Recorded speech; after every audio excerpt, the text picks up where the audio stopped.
ഭാരതം അവനവന് ഇഷ്ടപ്പെട്ട മതവിശ്വാസങ്ങൾ ആചരിക്കാനും അഭിപ്രായങ്ങൾ തുറന്നു പറയാനുള്ള സ്വാതന്ത്ര്യവും നൽകുന്നുണ്ട്.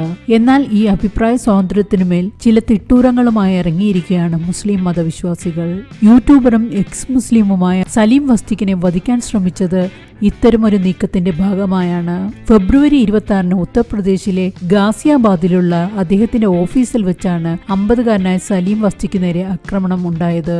ബൈക്കിൽ ഹെൽമറ്റ് ധരിച്ചെത്തിയ 2 പേർ അദ്ദേഹത്തിന്റെ കഴുത്തിൽ കുത്തി കൊലപ്പെടുത്താൻ ശ്രമിക്കുകയായിരുന്നു. ഈ വീഡിയോ ചിത്രീകരിച്ച് സോഷ്യൽ മീഡിയയിൽ പ്രദർശിപ്പിക്കുകയും ചെയ്തു. എന്നാൽ യോഗി സർക്കാർ കൈയും കെട്ടിയിരുന്നില്ല. CCTV ദൃശ്യങ്ങളുടെയും കുറ്റകൃത്യത്തിന് ഉപയോഗിച്ച മോട്ടോർ സൈക്കിളിന്റെയും സഹായത്തോടെ പ്രതികളെ പോലീസ് തിരിച്ചറിഞ്ഞു. സലീം വസ്തിക്കിന്റെ മകൻ നൽകിയ പരാതിയുടെ അടിസ്ഥാനത്തിൽ 7 പേർക്കെതിരെയാണ് കേസെടുത്തത്. യോഗി സർക്കാർ ഈ കൊടും കുറ്റവാളികളുടെ തലയ്ക്ക് 1 ലക്ഷം വീത ഇനാം പ്രഖ്യാപിക്കുകയും ചെയ്തിരുന്നു. യൂട്യൂബ് ചാനൽ നടത്തുന്ന സീമാൻ, ഇദ്ദേഹത്തിന്റെ സഹോദരൻ ഗുൽഫാം എന്നിവരായിരുന്നു പ്രതികൾ.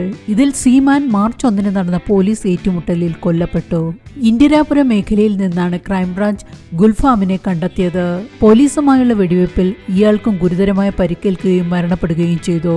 നിയമം കയ്യിലെടുക്കുന്ന കുറ്റവാളികൾക്ക് UP-യിൽ മാപ്പില്ലെന്ന സന്ദേശമാണ് ഈ നടപടിയിലൂടെ പോലീസ് നൽകുന്നത്.